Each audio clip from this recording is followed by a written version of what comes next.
What does it mean? If you learn Tamil, even bhiksha, meaning nobody, a beggar cannot also survive. You won't get even alms, meaning you won't even get anyone giving you dhan. Tamil படித்தால் பிச்சை கூட கிடைக்காது. தமிழ் படித்தது பிச்சை எடுப்பதை தவிர வேற உயிர் வாழ ஒன்றுக்கும் பயன்படவில்லை என்பதோடு இதற்காக செலவு செய்த காலத்தை வேறு துறையில் செலவிட்டால் வாழ்வில் ஏற்பட்டிருக்கும் என்பதை 100 ஆண்டுகளுக்கு முன்பே தமிழ் கற்ற ஒரு அனுபவ புலவர் பாடியுள்ளார். கடவுளை நன்றா புரிந்து கொண்ட மனிதர்கள் தான் தமிழ் செஞ்சுக்கிறாங்க. என்னை நன்கு தமிழ் செய்யும் மாறி அப்படிலாம் சொல்லி வச்சிருக்காரு திருமந்திரத்துல. எழுத்தை அறிவித்தவன் இறைவன் அப்படிலாம் சொல்லி வச்சிருக்காங்க. அப்படின்னா இந்த மதம் இந்த மனிதர்கள் தமிழ் படித்த மனிதர்கள் கடவுளுக்கு வந்து ரொம்ப நெருக்கமானவர்களாக இருந்திருப்பாங்க அப்படின்ற ஒரு ஆர்வத்தை இன்னும் தோன்றி உள்ள போய் ஆராய்ச்சி பண்ணா மிகப்பெரிய அற்புதங்கள் ரகசியங்கள்லாம் தெரிஞ்சது எனக்கு.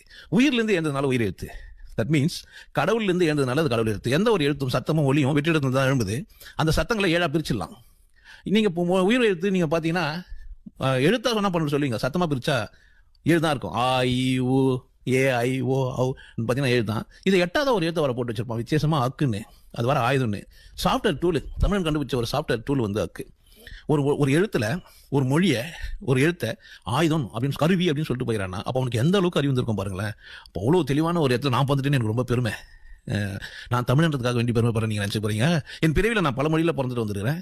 எனக்கு இந்த மொழியில் வந்து பிறந்ததே ஞானமடியதுக்காக தான் நான் நினச்சேன். தமிழில் பிறந்தீங்கன்னா நீங்கள் தமிழில் இருந்தீங்கன்னா தமிழ் பேச தெரியும்னா நீங்கள் அவசியம் கட்டாயம் கடவுள் புரிஞ்சுக்கலாம், ஞானி ஆகலாம்.